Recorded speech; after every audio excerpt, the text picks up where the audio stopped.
Start this. So we've got a couple of backup things happening at the moment. We're going to record it from a new thingamajig, what do you call that? Video camera, and we're recording it through GoToMeeting. So fingers crossed we have no technical failures like we did last time. So Facebook marketing. I want you all to take a deep breath in. You're not going to learn everything today. There is so much about Facebook. I'm going to touch on the essentials, and as a group we'll keep learning, if that makes sense. Okay, so let's get started. So the first thing is we've got some new people joining us. Some are here for the workshop, some are students. So I just want to check in with you all and find out how you're going. The newbies wouldn't have, of course, entered or lodged their assessments, but how are the others going? I have mine half done and it's not safe. Oh, come on now, does dog ate your homework? Technology is bigger than I am. I've obviously saved it in another photo. No, you should just go online and then just save as you're going. Yeah, I might have to look later. Oh, so when will you have yours in by? Okay, cool. How's everybody else going? Any problems with the questions? Yes. Sorry? I didn't start my pen now because I'm a week and a half or something. I think it's it's 6 days, okay. That's fine. I was half a marker, sorry. Robin? Okay. Oh, well, initially, I just freaked out when I looked at it because I've never done anything like that online before. Yeah. And I know everyone works. I work full-time. I have no work time to do any of this. Yeah. It's not part of my work program. Been away for 10 days from work, and I just have not had time. I can't sit at night all night doing this, Yeah. and all day doing high-pressure work. So. Yeah. And just while I've got your attention, I'm not going to get them in the morning. I'm going to be overseas for a month. And I'm going to be up the Cape for a week in October, and I've only half finished this one. So I might need to talk to you about how I'm going to get around it. Okay. So let me just... Or too much. Yeah. Well, it's too much now. We need to fix it because in 12 months' time you'll be going... Well, this only goes to August. What's that? Yeah. Which isn't 12 months. The workshops are 12 months. You've got 12 months to do the online. That's what I mean. Yeah. So that should be all right, but I'm not going to finish. Yeah, it should be all right. It should be all right. So Robin brought up a question during the last couple of weeks about navigating, and Robin's not the only student. We have other students using this online portal, which can be a bit daunting. So what I'm going to do is actually do an introduction into how to navigate on the online portal so people can, feel more comfortable. So that was good feedback from Robin. Thank you.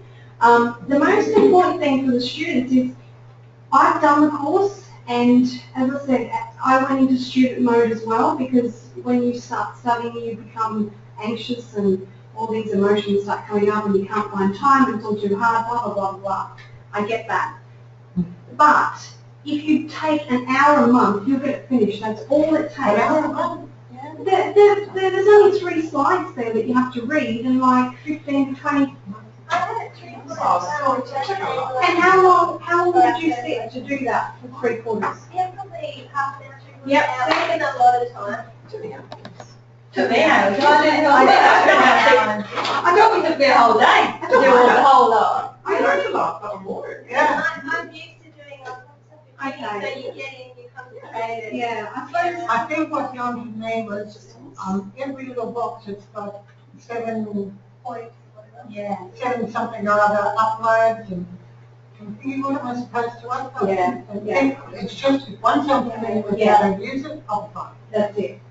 Because answering the questions wasn't a struggle. No, it's It was just navigating. navigating. Yeah. It was just Avoided all these options. Yeah. So it only meant to take an hour to do, like there's 3 sections, Well, there's only like 15 to 20 questions in the first assessment. And then you've got 2. And the prerequisite knowledge. Yeah. And then that's the thing, the fear kicks in and the anxiety kicks in and you go, oh, this is all too hard, I can't do it. But if you actually allocate an hour, like if you had allocated an hour a month and sat there and had no interruptions, you should be able to get most of it done. Okay, I'll think right there. Yeah, Oh, you should. I would You know, if it takes you longer, it all depends on your learning style. So I'm just saying, you need to allocate the time to do it, because it's not going to happen. And every time you log in and you get more anxious or, you know, more fearful or more whatever, you're going to keep pushing it aside and you're not going to do it. But you're not including the reading of all that other stuff as well. In that 1 hour a month. Allow yourself 3 hours, but do it in hour blocks, so Yeah. then you get through it. And you will get through it. Yeah, It's just making it enjoyable, Yeah. but it did take a bit longer. And, okay, Yeah, it took me a day and I knew a lot of the questions already. I knew a lot of the answers. And in 8 hours, majority. Yeah, I'd say I did it over 2 days and it was a good, it would have amounted to a good full day and I already knew a lot of it, so I'm okay, so I'm being over anxious, sorry. The navigation, if you had it in a book, Yeah. you could quickly go to the places you wanted to. Yeah. Well, she's good. I was just good. Well, that's the other option. So I believe you can, and I need to check with Jordan, I believe you can have online or book. So for those that want book, I might be able to get the printed one instead of the online. I bought a monitor, which has helped heaps. I didn't have one at home, I had one at work, but I Yeah. can't do it there. Yeah. So You it can have is one very over helpful. there. Yeah, over that time. Yeah. So I'm reading off that Yeah. one, Online, and answering yeah. on that one, which was easier. That's true, that's probably what I wasted time on, like somewhere there were specific things, And where then you you went went back. or whatever, and you've got to wait, you've got to keep reading all the way through, try and find that chapter. Yeah. And then if you don't know, you go back and. Yeah, yeah, read through it all. Yeah. So That's when I Whereas had it if on you the have a book, you can second highlight. screen, it was easy. Yeah, all right, well, let me find out for you. I know it costs us double, but if we do either or, we might be okay. I'll find out. All right, so that wasn't a very good, healthy. Okay, so anyway, the main point is you need to make time, because in 12 months' time, it will creep up on you and you'll have a load of assessments and then you won't have time because life's busy and you may not be able to access funding again. Okay? That's important. So why waste your chance to access this funding and somebody else's? So somebody else could have done the course. Do you know what I mean? So you need to be mindful of that. And in saying that, I'm here to help you. So if you get stuck, you're welcome to come in here, have an hour in here with us, one-on-one, if that's what you want to do. All right? Are you based here? I'm here 3 days a week. Yeah, Monday, Tuesday. I'm not having it. So that doesn't help me. Yeah. Or you can Skype in, you know, Skype in and talk to me about it, or on the phone. Yeah. It's not like, there you go, have a nice journey, come back in 12 months' time with the assessments done. But that's what I'm saying, I'm not available in the daytime. Yeah. Every night time and weekends, you know, got to be sitting there. No, I won't be. No. No. All right. Well, maybe we'll talk about a schedule, Robin, and see if it's achievable or whether you may need to reconsider your options. I just need to get familiar with navigating it, and I think I can. Maybe the book work, If we'll you- have a look. No, I don't want to do it. Okay. All right. I'm happy to do it this way, I just want to go through the first thing, so you can just familiarise us with it, and then I should, All right, cool. I'll make sure I do that. That's my plan. that'd be great. Okay, oh, what was I going to say? Oh, so the membership site that I promised you all got hacked 2 weeks ago. So, yeah. Yeah, that's what happens when you get to the top of Google, apparently. Other people want to come in and hack your website. So anyway, I've spent a fortune and all the content's still there. So I just need to go in and tidy it up and make sure it's secure. And then I'll give you access to that other membership site. But at the same time, I'm sort of thinking, I don't want to give you access to this because if you're overwhelmed with the first one, I don't want you going in there going, oh my God, now you've given me more stuff to look at, you know what I mean? So I might hold off on that for another week or two. GoToMeeting, as I said, we've got Raquel online. It's being recorded, so hopefully that will work out really well that we can upload to the membership area. I'm doing a video for the learning program. The Facebook page that you all have access, or you should have access to now, is a great place to ask questions, to share information, to support each other. I know that, you know, I don't know everything, and I know that when you're all starting to play with these platforms, you'll discover things too. So it's a great place to actually go, you know what, I understand, you know, and support each other. So that's what I'm hoping the Facebook page should be. And is there any general concerns? Just moving on, I'm still on the day.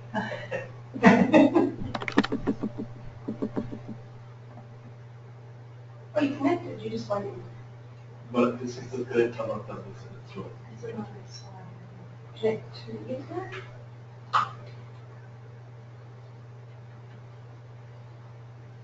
Okay, go to SharePoint, that's working now. Did you do that before? SharePoint is one of the options down Yeah, so do you have a new tab? here. Alright, well, we'll keep moving because we don't need that just yet. That's the main thing. We can do that shortly. Alright. Oh, I've got a video to watch. How come it's not doing two screens today?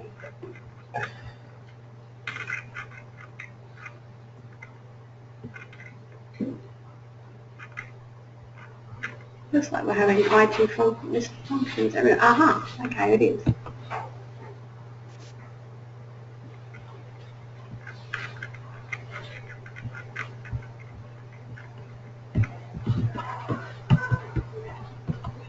Oh.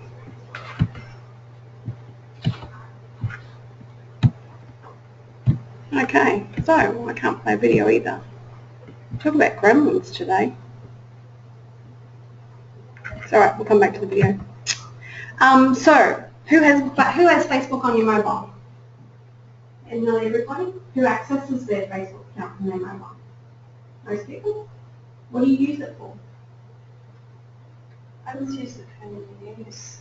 News? Keep up to date? Yeah, and motivation. Yeah, yeah. Use it to see what other people are doing. Just spy on people. Messaging. Messaging? Okay, brilliant, yeah. Business. Business, yeah. What else? I do it to connect with friends and now to do my Facebook Live. Yeah. You're the Facebook Live queen at the moment. I'll let you talk about that. I won't take the blame. Glory?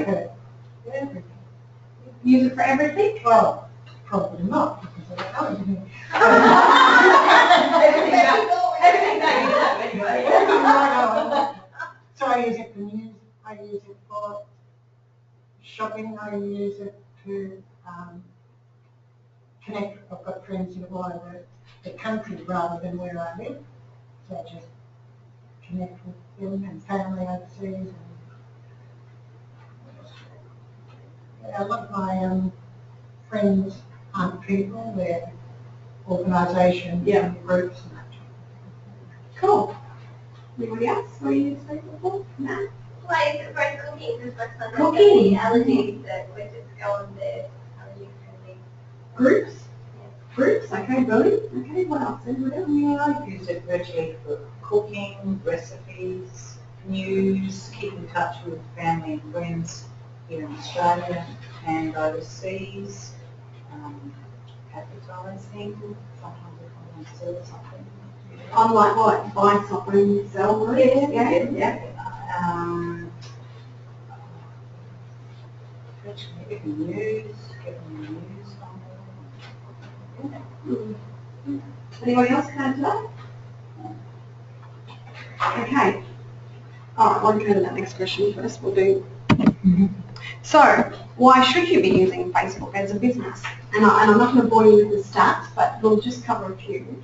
Over 3/4 of the population, the internet population, are on Facebook, and it's growing. It's also the it's the largest internet site. If it was a country, it would be the 3rd largest country in the world, with the number of people that use it. Every 20 minutes, 1 million links are shared, that's huge. 2 million friend requests and 3 million messages. And it's the 2nd largest website in the world.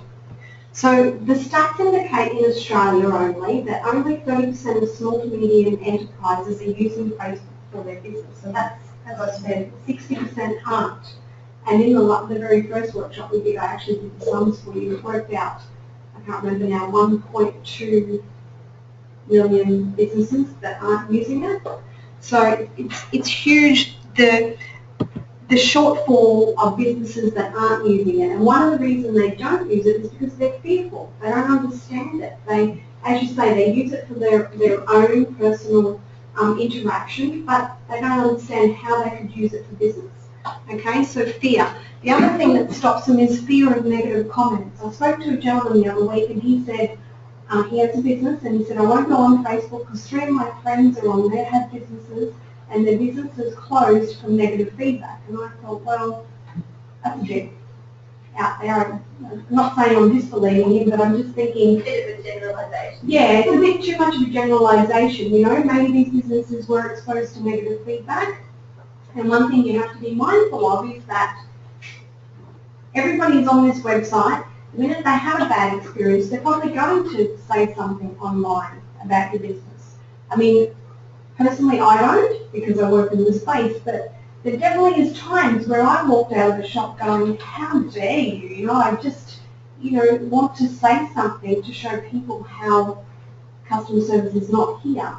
But I don't, okay? But the average person does. They will do a photo and they'll upload it to TripAdvisor and say that meal was terrible or that accommodation was horrible or, I heard, so gossip, I heard this happen and my friend went to somewhere and he got badly treated and whatever. So that is what does happen. But as a business owner, you can counteract that, okay, just by being forefront and dealing with it online. What you should never do is go in and delete those comments because you're hiding something. Does that make sense? You should go in there and say, you know what, I'm really sorry that you had a bad experience. Come in and we'll sort it out. Or, here's a free cup of coffee or whatever. Okay? I'll share a little story of what I did just for kicks and giggles. I didn't expect anything to come out of this. But I got new glasses and with all my Facebook Lives, I was sitting there doing this all the time and I was trying to adjust them. In the end, I thought, it's either my face is crooked, something's wrong with the glasses, I don't know. So I did a photo with my glasses crooked like this, and I tweeted it and I said, hey Specsavers, what's wrong with my face? Anyway, they came back from the UK and said, look, take your glasses straight into this place and we'll fix them. And I went, well, that's pretty cool, good customer service. I went, great, thank you very much. And then I went into Specsavers thinking, oh, I wonder what's going to happen here. Am I going to be, yeah. Anyway, she fixed them and I took a photo and then I said, great, thanks Specsavers, I'm all straight now, And they said, oh, you look lovely in those new glasses. And I'm sitting there going, oh. But I mean, even myself knowing this stuff, it still has an effect on your clients, yeah? So the whole idea is don't be fearful of your negative comments. You're going to get them anyway. People, you can't keep everybody happy. That's a fact. Somebody somewhere will be disgruntled.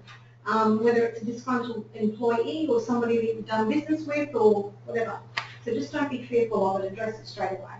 Okay? It's also giving you knowledge to the problems that you might not even be aware of. Continuous improvement. It's a good thing in one way. Absolutely. And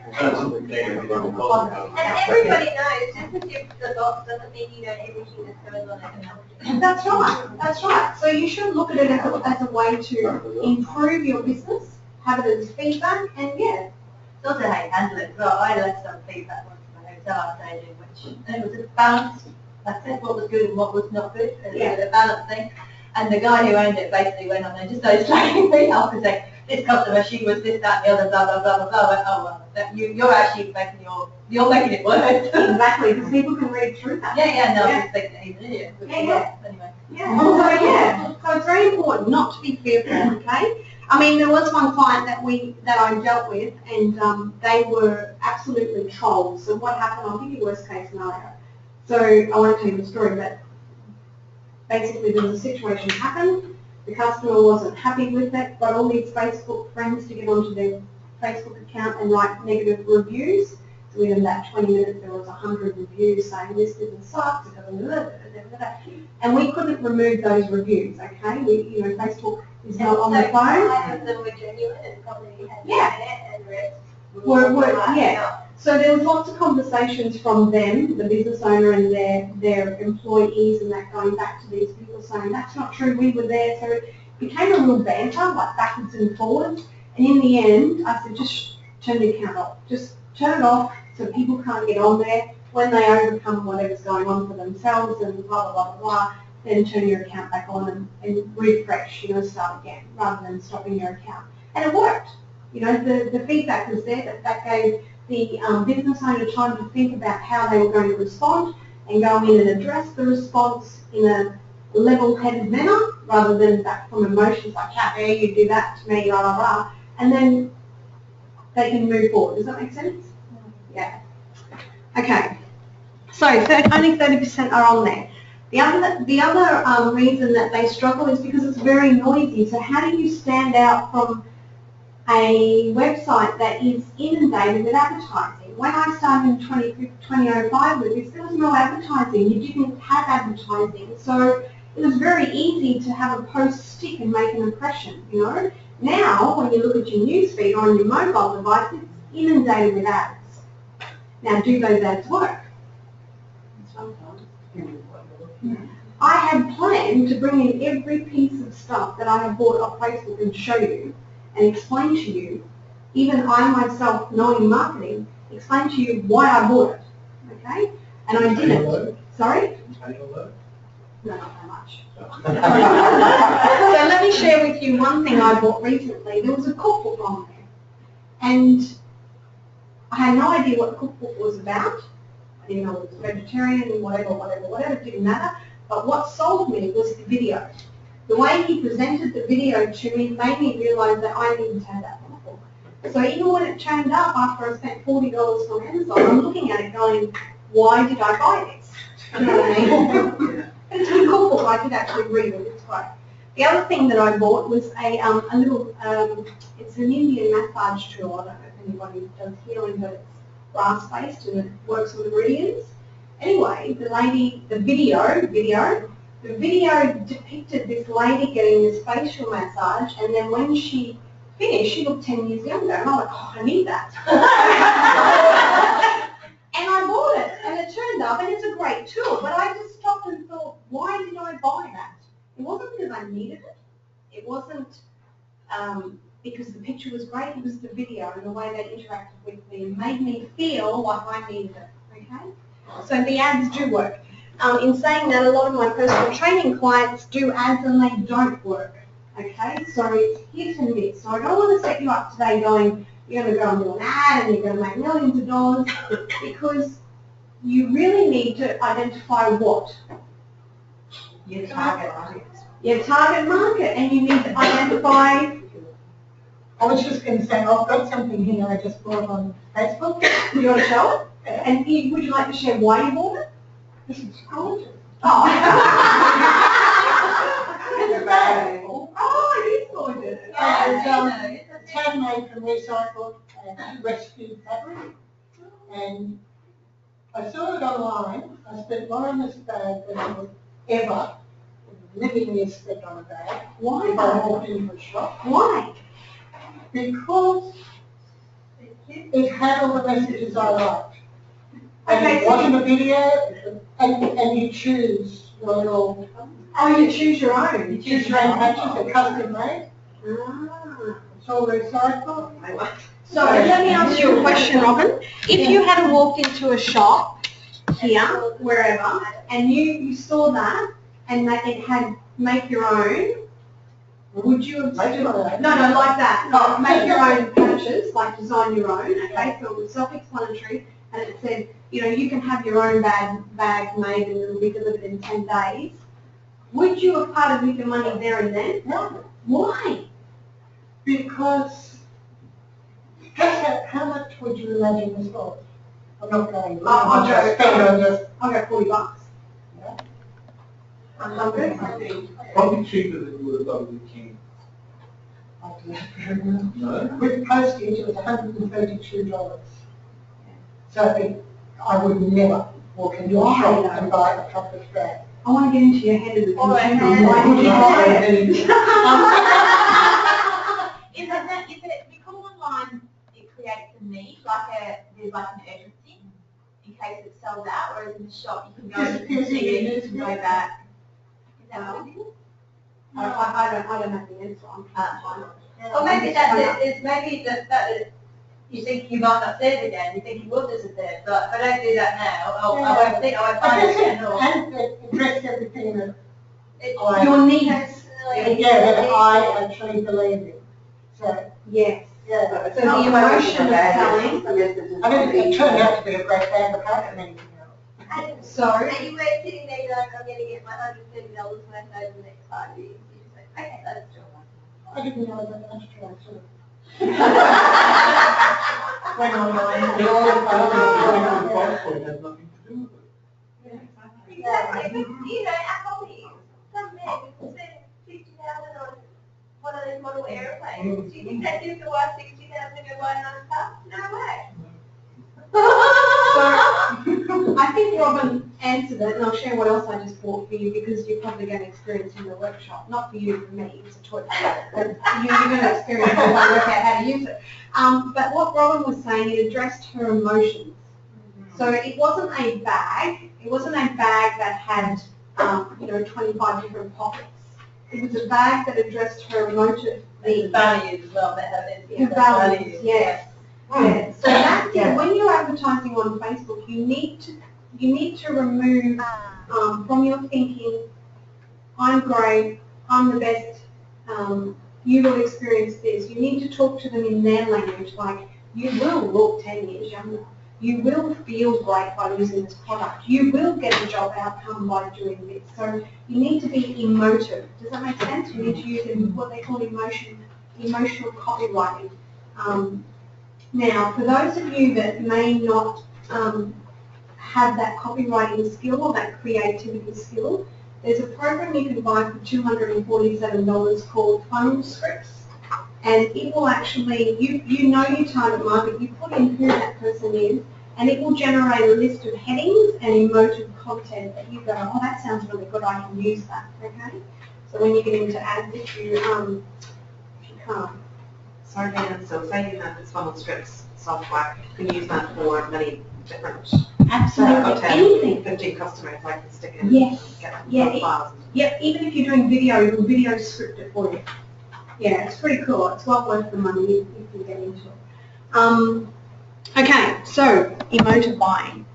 And I keep raving on about this, and you're going to do it again today in a fun way, but you really need to be clear on who your target market is because it's already noisy out there. So whoever was advertising that handbag targeted Robin's age group, whatever that was. Do you know what I mean? If they had put the bag, and excuse me, gentlemen, but in front of the men in the room, and then they targeted the men, they might not have got the same response. Oh, I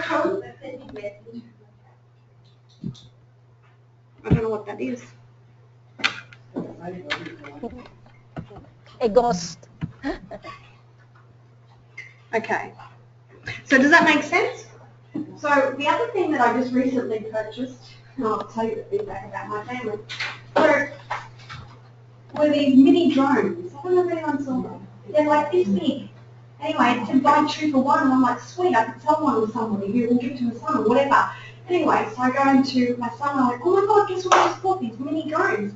He said, what are you going to do with it? I'm content, because I always think about content. I'm like, content, I can film something and zip in down here or whatever. And he's like, oh yeah, so how much do you pay from? And I went, well, it was 2 for 1, so I'm justifying it now, right? To my son. It's 2 for 1. Yeah, then how much do you pay for it? $99. He said, you're an idiot. They're on eBay for 13. And I went, no, they're not. He said, they are. And he pulled it up. And I said, but yeah, they're this big. You know what I mean? For $13. Mine's this big. He's like, well, how are you going to find it when you find it? I'm like, I don't care. I don't need it. Yeah, that's all my fun. I mean, I did have a helicopter in my office that I crashed, so I'm really struggling with how this is going to work. Doesn't matter. So when I do master it, we'll get to play with it, yeah? But I'm using it for content, so that was my justification. So when someone buys something, they buy it because they feel good, then they justify why they bought it. Okay? It may sit in my cupboard and I'll never use it. I don't really care. It looks really fun. So you need to know who your target market is.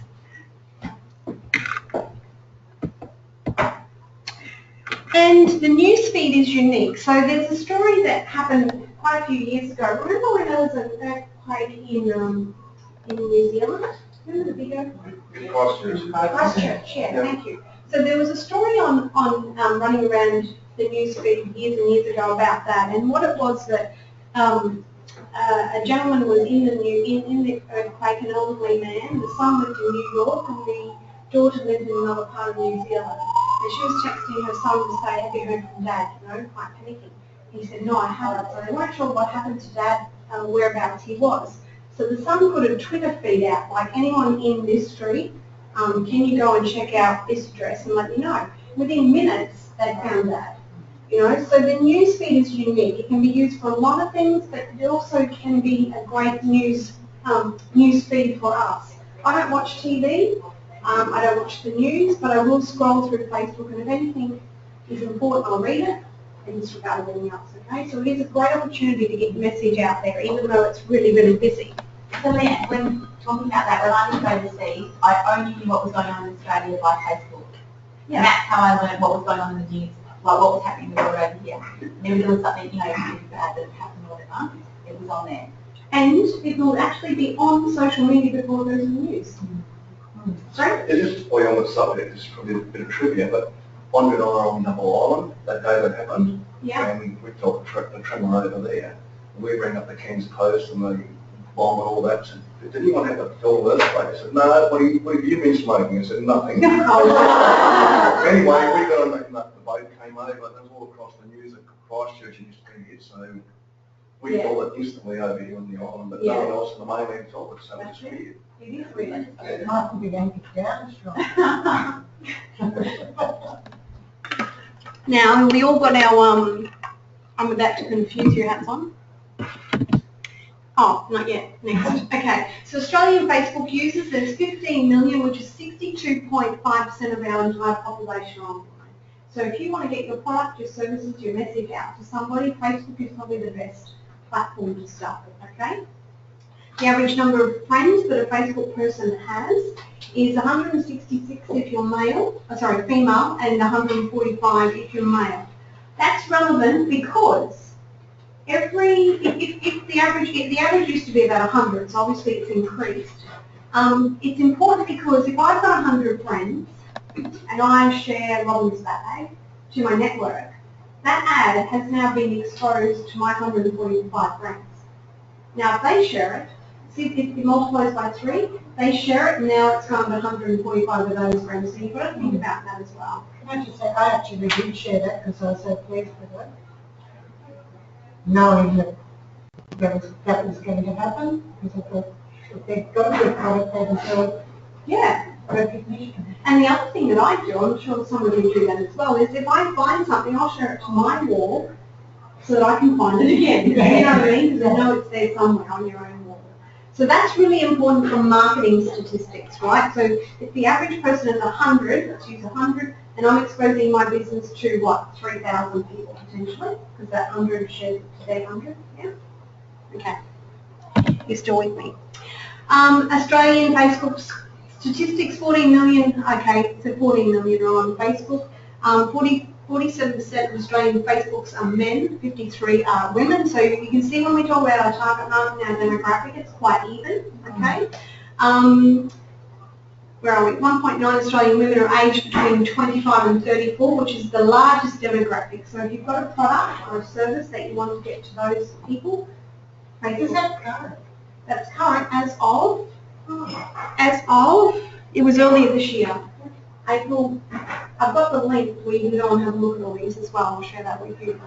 410,000 Australian men are aged 65 and over, which is an interesting stat if you want to get into that market.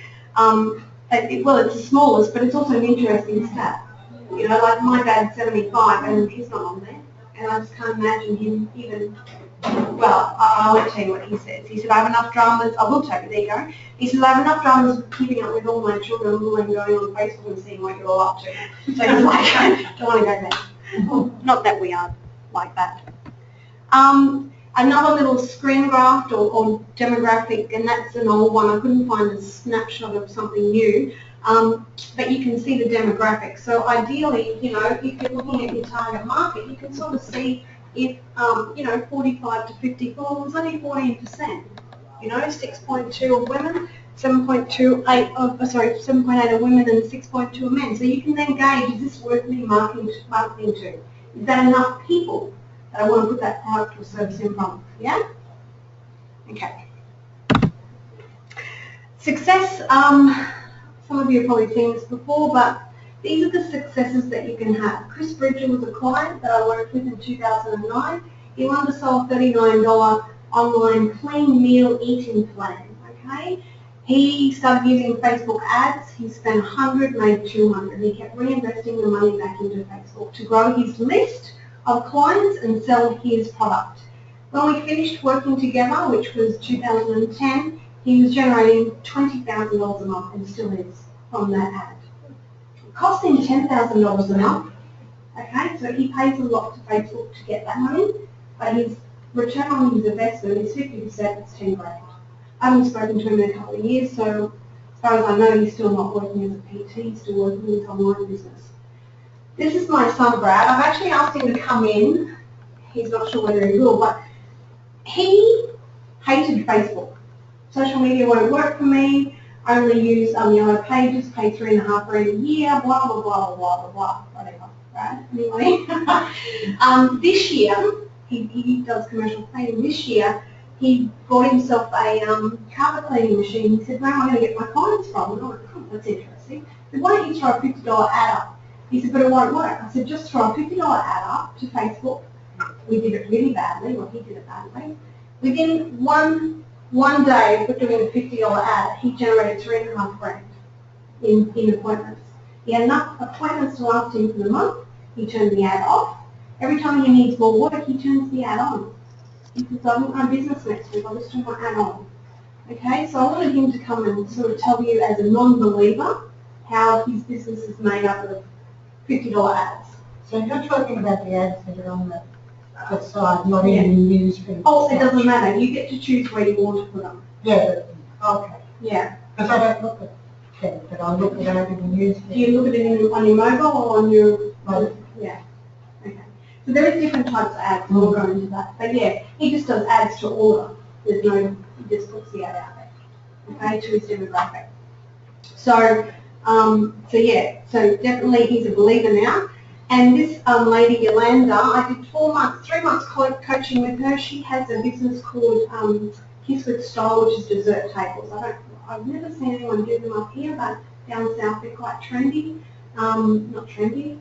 It's like a $1,500 table that gets customized with whatever the event is. So if a kid's having a child is having a Spider-Man party, then the whole table is decked out with Spider-Man, or fairies, or weddings, or whatever, corporate. So she charges anywhere from $1,500 to $1,800 for this table to be presented, and she wanted 4 new clients a month because she only works with weekends. So she did Facebook Lives and hated it, but she boosted a few of the live events and started getting a new client every week, and still is. So it does work. You just need to play around, alright? So I just wanted to show you some real people there. So you know that I'm not all full of hot air. Oh, what is wrong with this thing today? Okay, so this is a client that I'm actually working with at the moment. Now this is what I posted into our private group called Create PT Well. She wanted more personal training clients. She did 2 posts, which cost her $150, and she did a boosted post, which is different from a campaign, but we'll go into that. She generated $19,800 worth of work, new PT clients for a year, signed them up. So that was just amazing. She hit her demographic.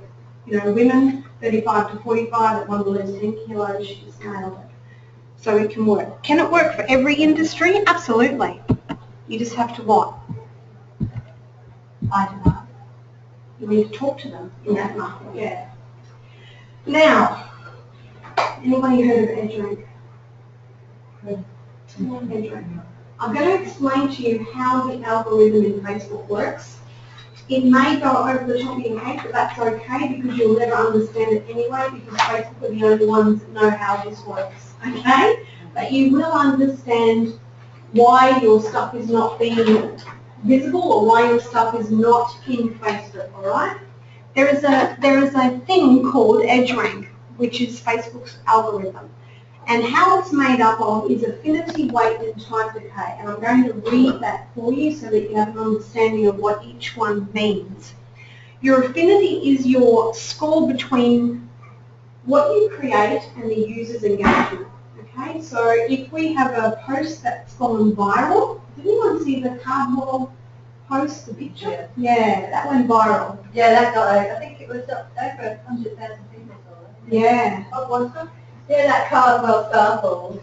Oh, It's yeah. all the really blue water. They like that 6 weeks of the year, so a lot of people are going to be disappointed. But anyway. Yeah.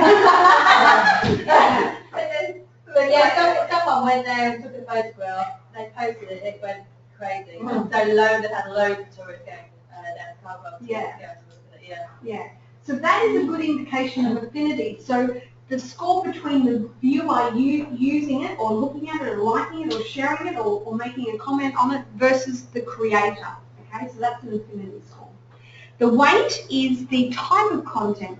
So whether the content gets liked, tagged, shared, commented on. Okay, so that's your weight. So how much weight do you have in your picture or your content? Is it heavily weighted by lots and lots and lots of comments? And the hardest thing that you'll ever get, and I'll show you some examples in a minute, is getting people to engage with you, okay? You can tell them to like, comment and share, but they don't. Why don't they? Because you're telling them to. I don't like, comment or share anything with people to me. That's a good point. I've never heard that before. Because you show them what you think you're doing it out there and agreeing with it or not agreeing with it. Yes, you're becoming vulnerable and as a person. Very strongly wanting to say something to comment on. That's right. That's another good reason too. Yeah. On the cooking side, we get to like and share all the time and post your feedback and everything, and it's machine goals. Yeah.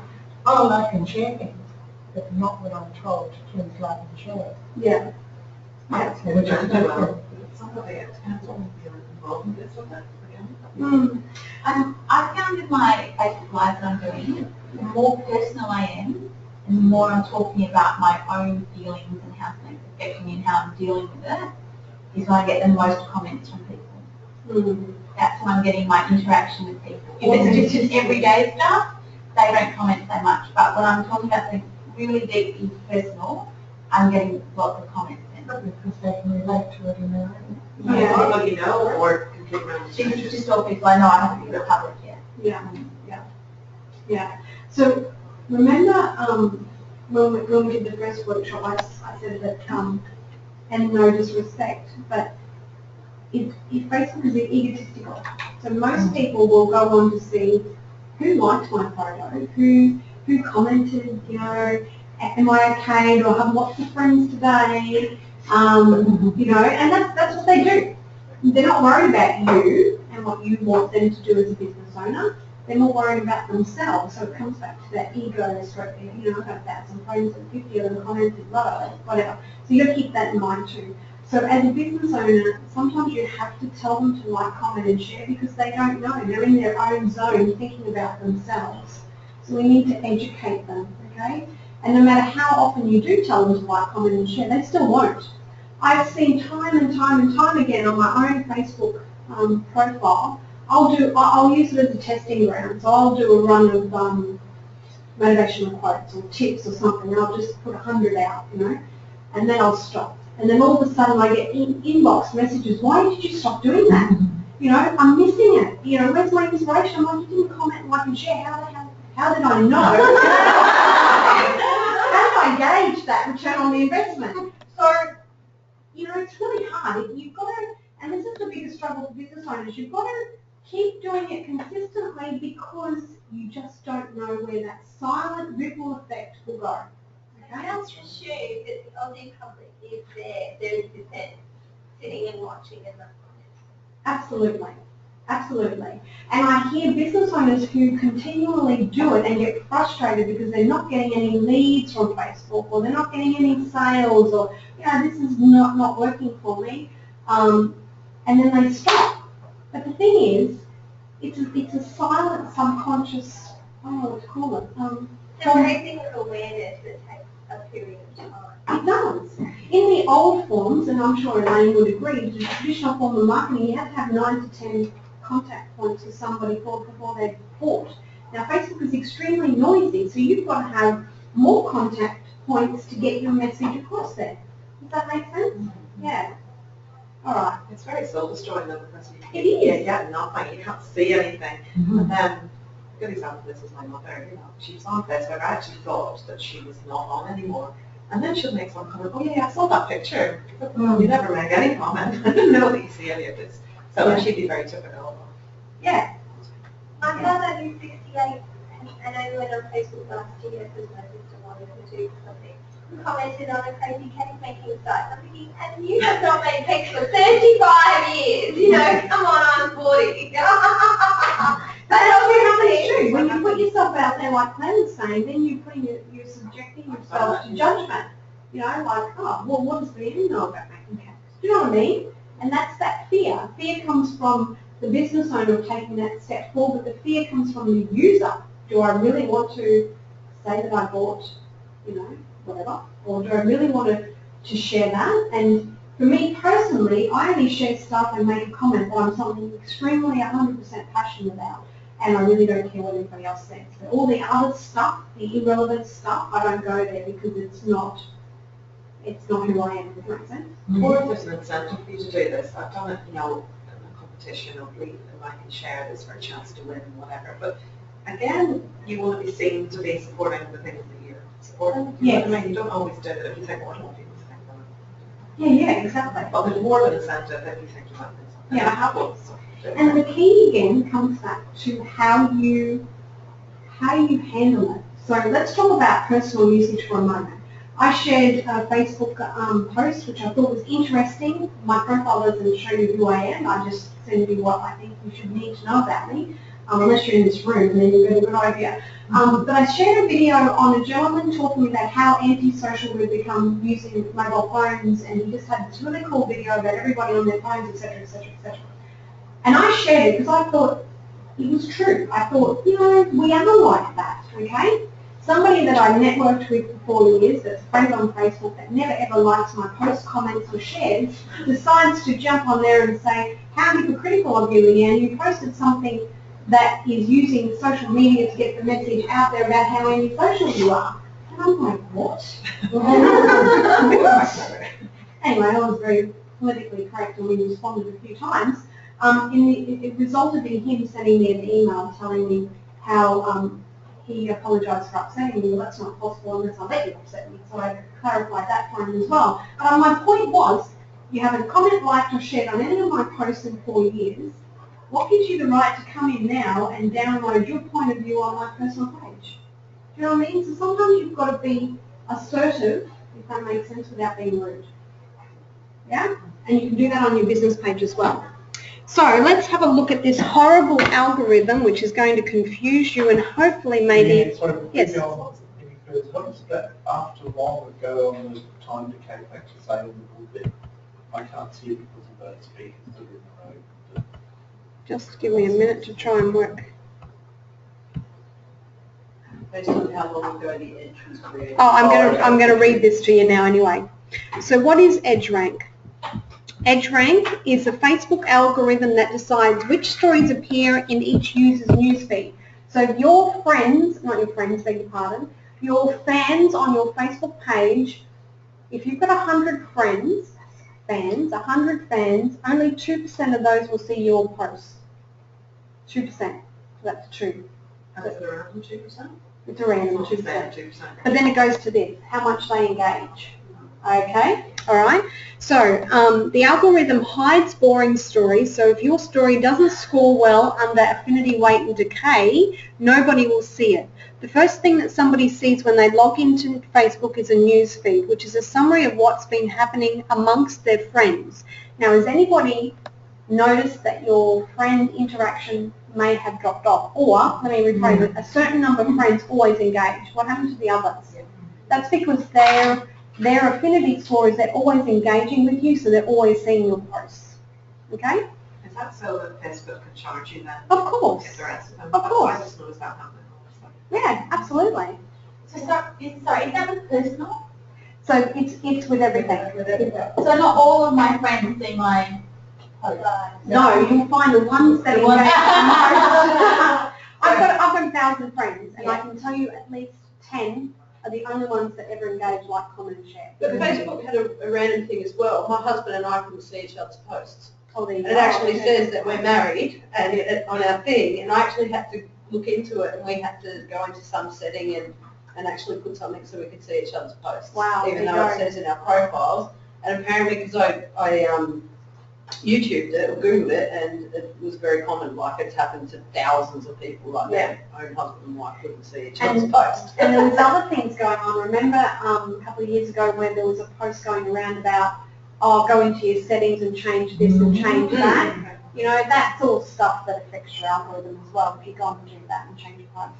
That's just I've done when I've noticed friends disappear. First I check to see if they're still there. But I go to their timeline and I'll comment on something. Yeah. Or like something, and that seems to Bring them back. Yeah. Yeah. Would that be right? Yeah, absolutely, because now you're having an affinity and a weight score on them. Does that make sense? Is that maths and have it sorted, or is it just? No, you've got to keep doing it. Yeah, it's not a one fix all. Yeah, you've got to continuously work on this. So this means whenever a friend posts a status update, comments on another status, tags you in a photo, joins a fan page, RSVPs to an event, this generates our so-called edge, and a story about the edge might show up in their newsfeed. So, for example, let's just say that what can I do? I bought a puppy. I'm joining the puppy group.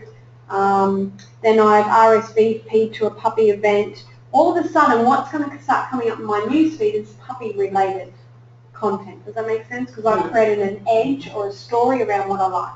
Yeah? And I bet you, Robin, if you were mindful now, you're probably getting lots of handbags, shoes and stuff. I mean, I get them anyway, but you know what I mean? Babies and children's are huge. Yeah. Like, yeah. Yeah. To the point where you've got to start deleting it because it's getting like Too much. Yeah, exactly. So that's how so Facebook created an algorithm to predict how interesting each story will be for the user. So now I become a puppy trainer and I start posting content about puppies.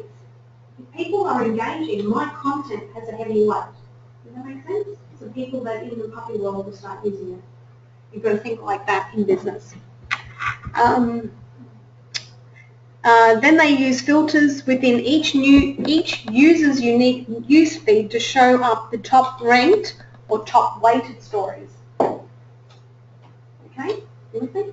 Is that what comes up in your News feed? most, you know how you've got most recent and, Popular? Most popular, I think that one is. you know, I don't know if that's what it's called, but that's what it seems to Yeah, be. you can change it. Yeah, It defaults- I do change yeah. it, but those ones that come up, and it always goes to there by default. Yeah, that's your weighted content relevant to what you engage in as your edge story or your edge range. Or each other. It doesn't seem to be so much what I'm engaging in, it's what friends are engaging in with each other. See, this is where it gets complicated because we don't know. We only know, yeah, we know what Facebook wants us to know about the story, but we don't know how it actually works. Facebook's the only one knows how it actually works and tweaks it. Can I just ask, for example, my brother, he's sailing around, I don't know, Australia, pretty amazing. He posted a photo very, very clearly showing sharks around his dinghy, and it's just an amazing photo. And I was really quite surprised at the amount of engagement and the likes and the views and all that sort of thing. Would that be a really good idea for me to like that? Does that Absolutely. help? Yeah, I'll go into how you get yourself out there in a minute. Because it's nothing to do with what No, I but it generally put through my Facebook. That's right. It's, Yeah, I'll go into that. It shares you out amongst the mix. okay. I'll come back to that. All right. So let me just read this and then we'll have some questions. So our affinity score means how connected a particular user is to the edge. For example, I'm friends with my brother on Facebook. In addition, I write frequently on his wall and I have 50 mutual friends. I have a very high affinity score with my brother. Does that make sense? Okay. So Facebook knows I'll probably want to see his status updates. because of the affinity score. Facebook calculates this affinity score by looking at explicit actions that users take and factoring in the following. 1, the strength of the action. 2, how close the person who took the action was to you. So were they a friend?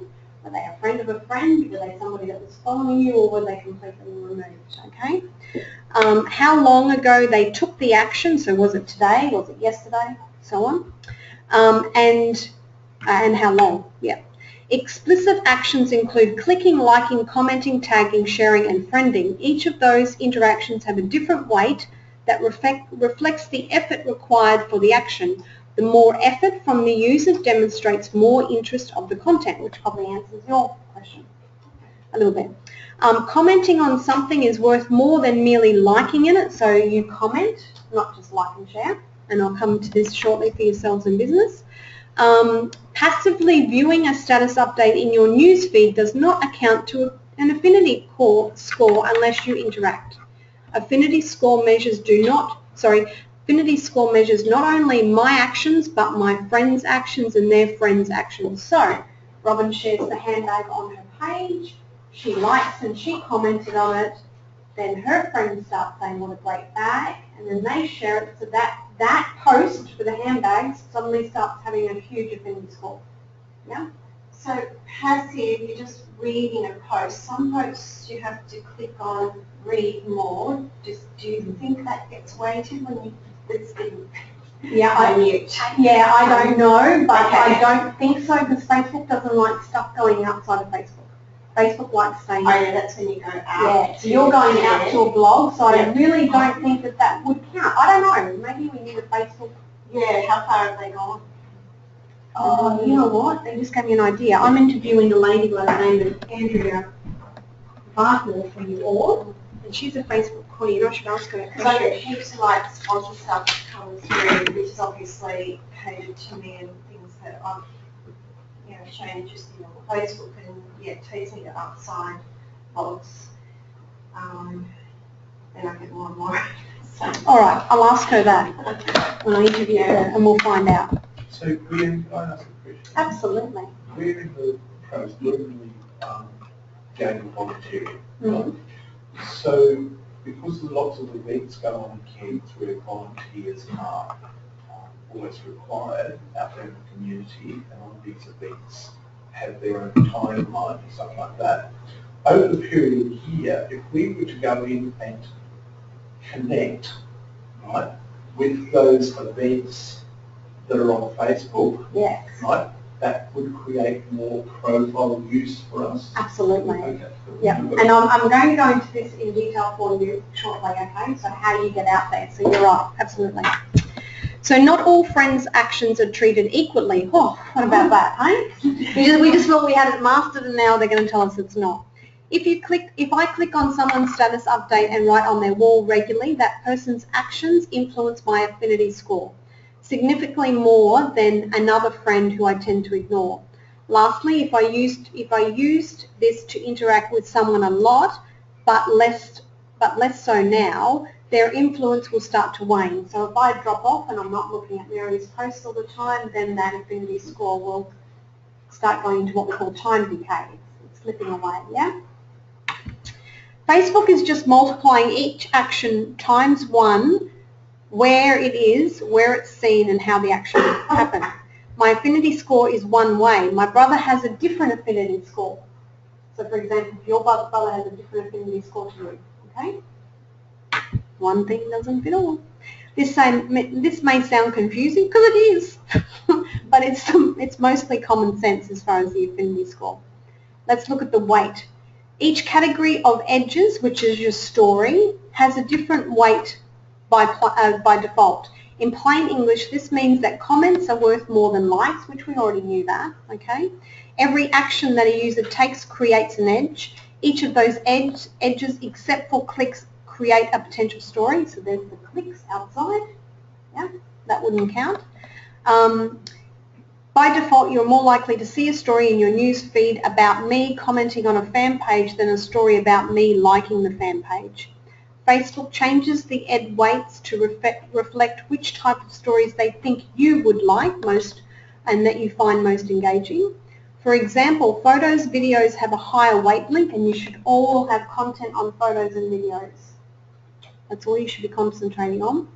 Conceivably, this could be adjusted as a per user level. If Sam tends to comment on photos and Michelle comments on links, then Sam will have a higher edge for photos and Michelle will have a higher edge for links. Does that make sense? Again, that's the way you act. A side note, Facebook may actually rank the act of commenting, liking, or visiting a fan page and even fanning a different page depending on its source. For example, becoming a friend via an ad may have a lower edge rank than becoming a fan by searching it. This makes intuitive sense.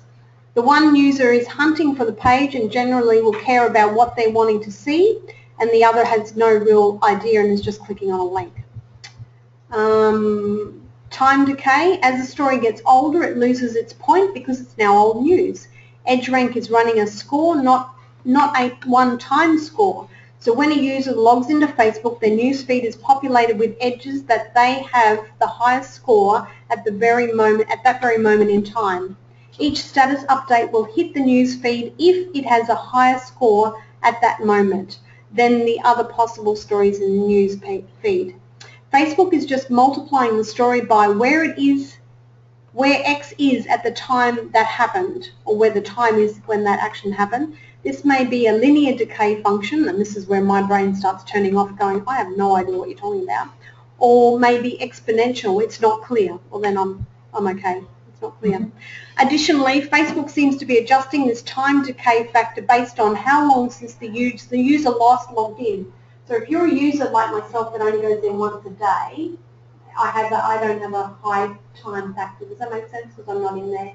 The average user on Facebook logs in 14 times a day. The average person. I'm clearly below average.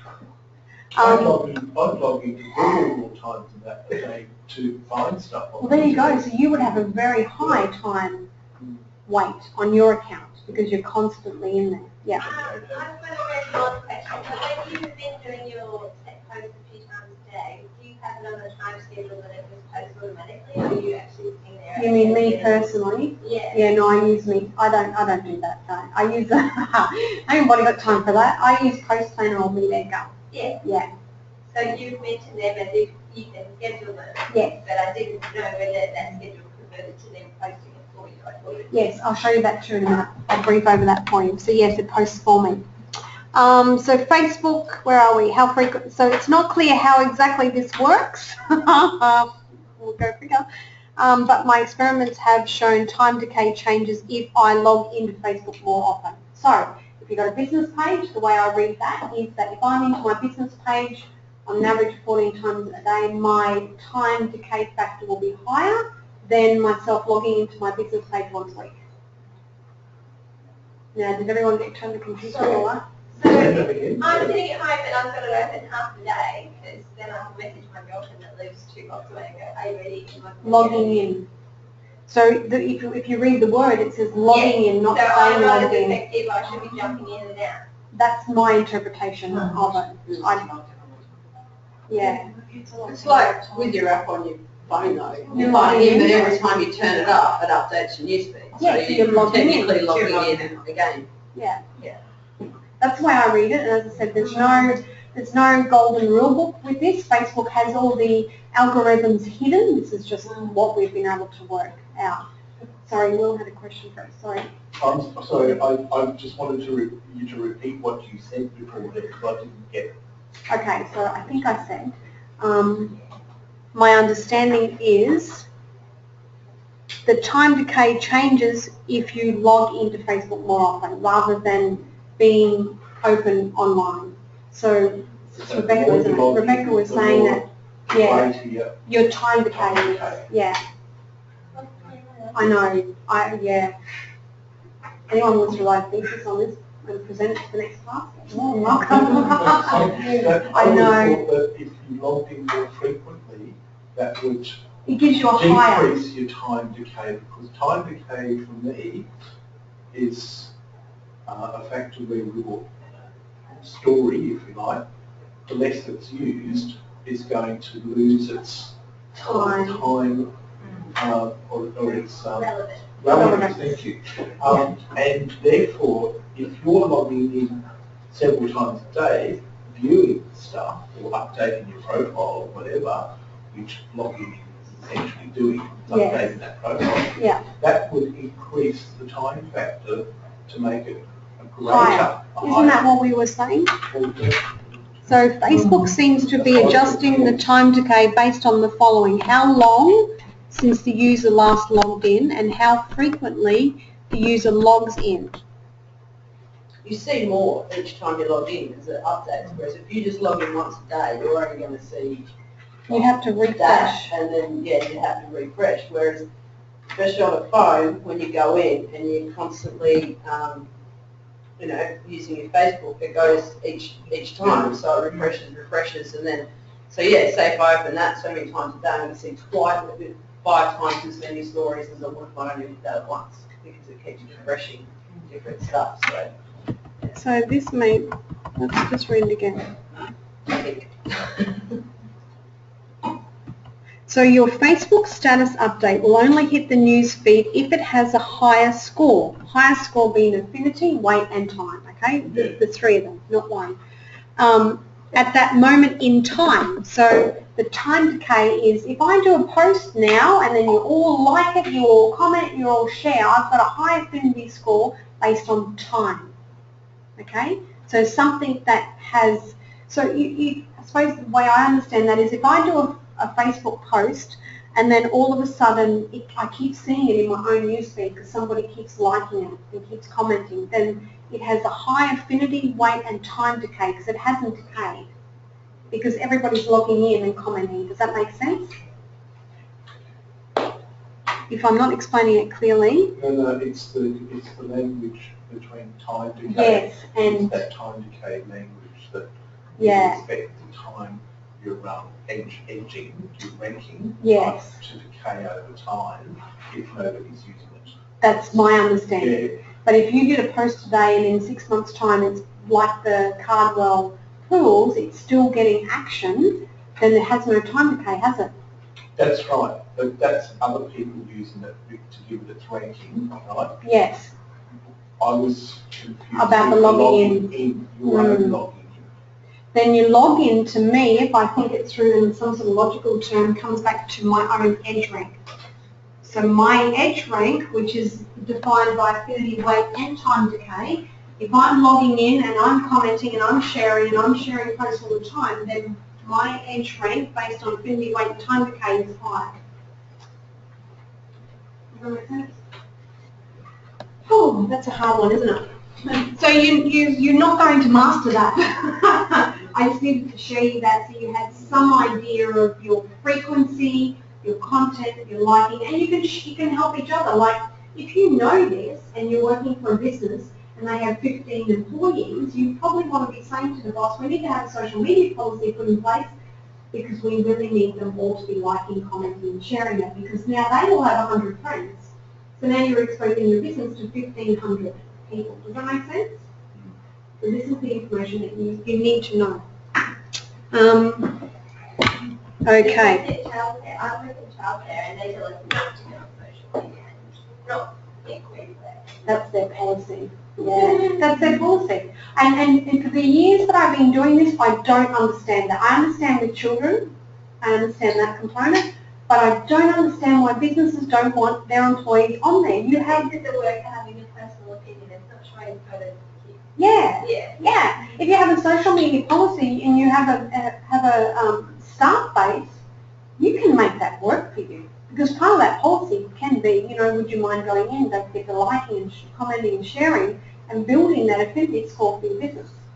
The ones that don't, I imagine, are sitting there with fear of what the disgruntled employee might say when they're, you know, sacked, or fear of Mary's going to post a photo, whatever. You know, but that's all in your policy.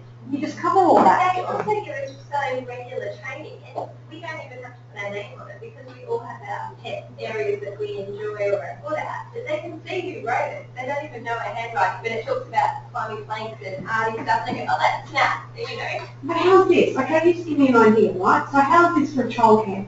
You're sharing today, you know, you creating content. Here's a photo of Mary's little painting, and don't show Mary, but, you know, Mary, I don't know, was quite shy, and now she's, you know, interacting. That's a story of the mother. I want to know that you're looking after my kid, and Mary is excelling. You know, their stories and their content. Why wouldn't you be sharing that We do it experience? in another platform which is called Story Park. Yeah. They can add their Is that for parents? Yeah, story Yeah. parts. Oh, well, that's safe then. Yeah. Okay, I get that. Yeah. But still, no one's going to put their kids in the centre if they don't know what we're doing. So you need both. Yeah, Is I what agree. I'm trying to say. Yeah, I agree. Even if the work is out and saying, oh, we only manage this amount of the activity we're trying to do today, Yeah. they go, oh, you do that. Someone that cares about that. Yeah, exactly. All right, so you need a break, a cup of tea before we get into the heavy duty stuff, or you're right? I need a cup of tea, but I'm happy to still let them My car window's stuck down, and I think it might get stuck. All right, so let's have a 10-minute cup of tea and the bathroom. Oh, I didn't tell anybody where the bathrooms are, the new people, sorry.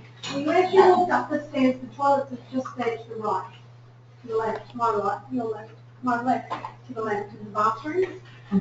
Tea and coffee is there, and then we'll get into a bit of fun, break up that head banging. No, you're right.